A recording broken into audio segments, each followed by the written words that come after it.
demand, I'm finally getting around to doing Violent Shit 2. What? I couldn't just follow up with it right after my video of Violent Shit 1.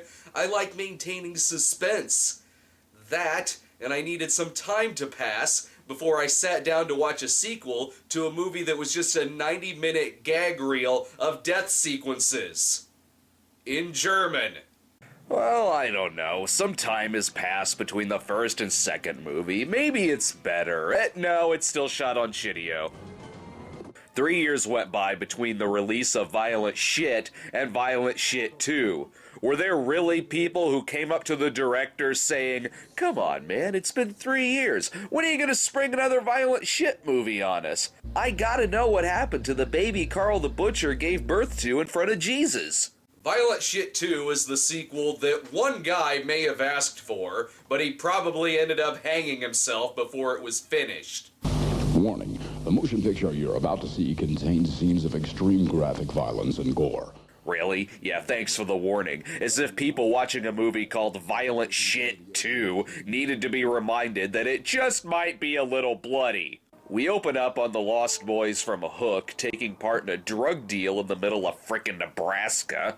Well, already it's one-upped the first movie in that something is happening, but let's see how long that lasts.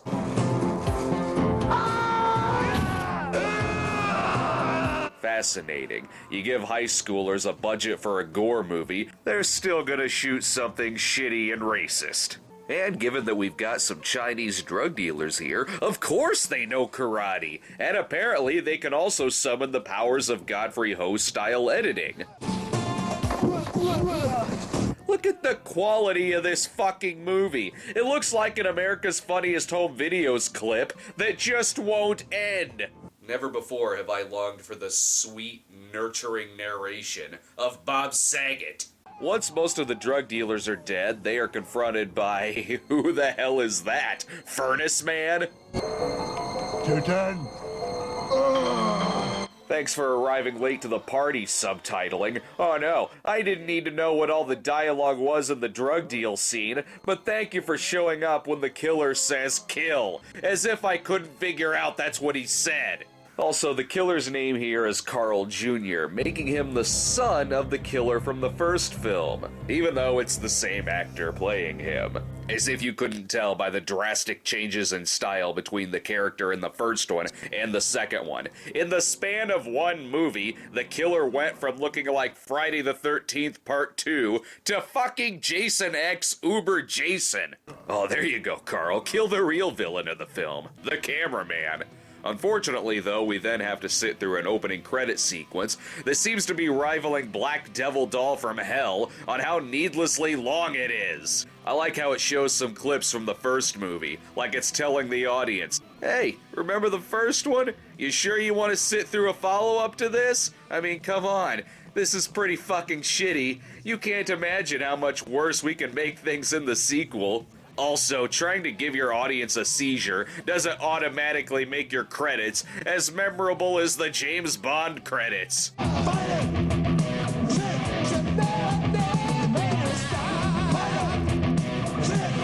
Yeah, good job finding a theme that's actually worse than Die Another Day.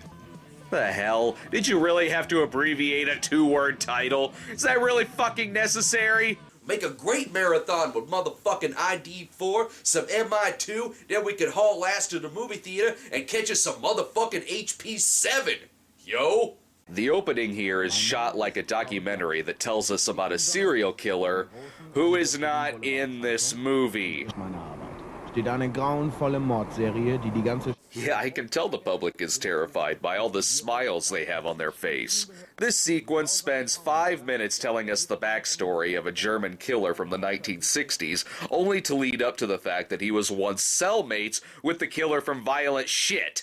It's nice when the tangent to your story is the plot of the fucking movie. Nachbarn, dem geisteskranken Karl Berger, gelang Mitte der 70er Jahre bei einer Überführung die Flucht.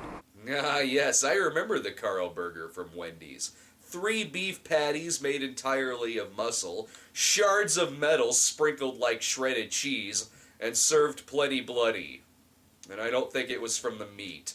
I think it was from the sliced scrotum used as a lettuce leaf. It was pretty disgusting. But still better than Hardy's. Anything else you want to tell us about the actual killer from Violent Shit? Am liebsten die Geschlechtsteile meiner Opfer.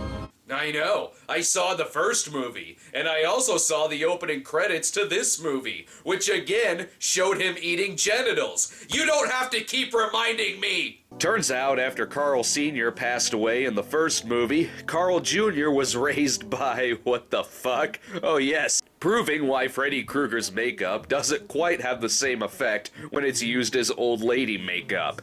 Anyway, this old lady apparently knew Carl Sr., even though she wasn't in the first one, but you can tell they were close because it flashes back to her burying him.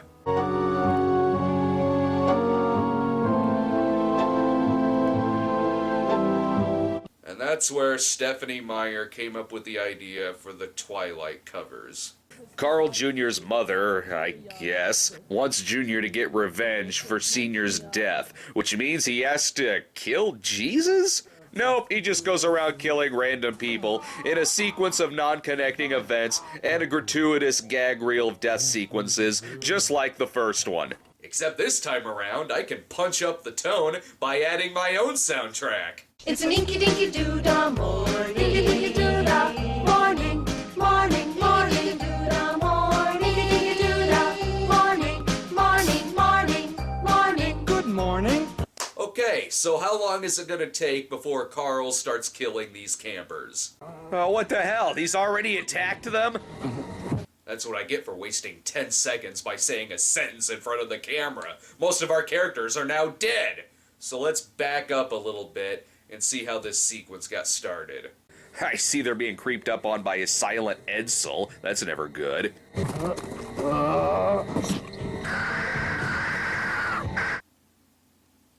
Why?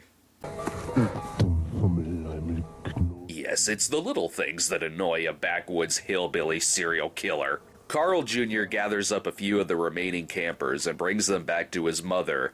Is there a reason why this movie is a cross between Friday the 13th and Mother's Day? I'm not sure exactly what those two movies have given birth to, but I can tell you right now that it's stillborn.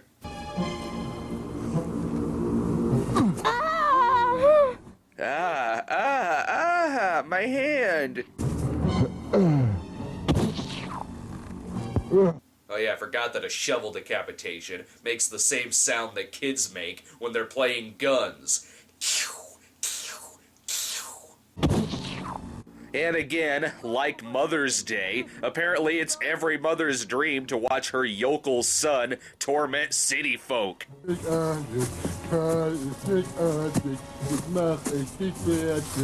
He has the class of the abominable snowman from Looney Tunes. One of the victims attempts to get away by slicing Carl Jr. down the face.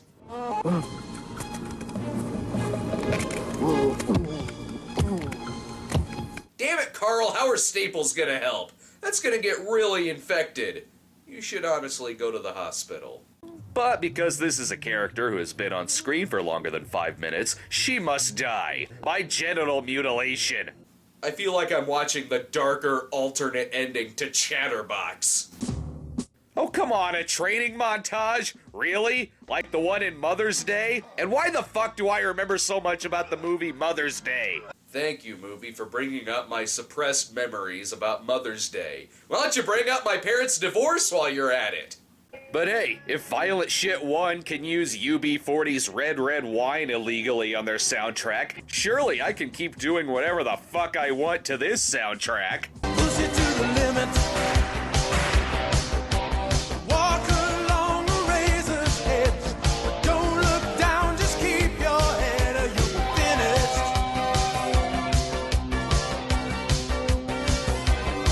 And let's follow that up by introducing our next set of characters with a wholesome touch.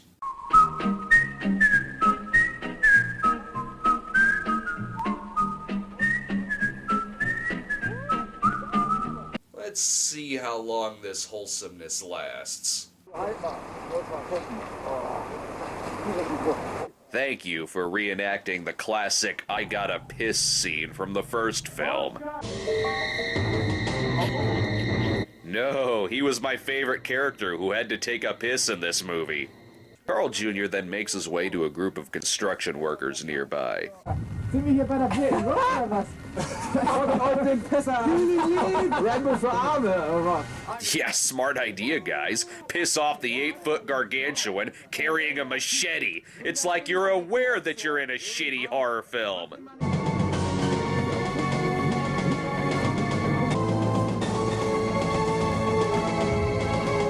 Yep, that's how that works. Huh. Given that this is a shitty-o film, and he had his gun pointed right at him, I can only assume he actually did shoot that guy. But let's see what this gunshot effect looks like up close. Oh shit! He shot the fog guy from the set of Pod People. Now that there are no more construction workers left in Germany, he sets his sight on a jogger? Well, since this movie has been ripping off other horror films, I'm gonna guess that this guy is gonna get hit by a truck and his crazy monkey is gonna face off against Carl. Sadly, no, as the two just fight each other.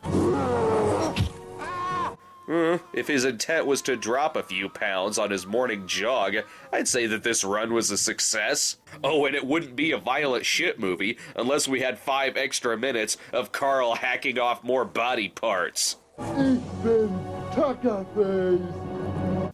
No, you're a douchebag.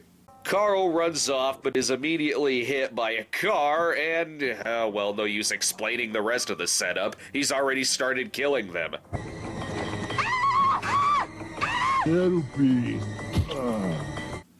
Horror movie rope. When you want something that's as sharp as a machete and can help you climb tall buildings.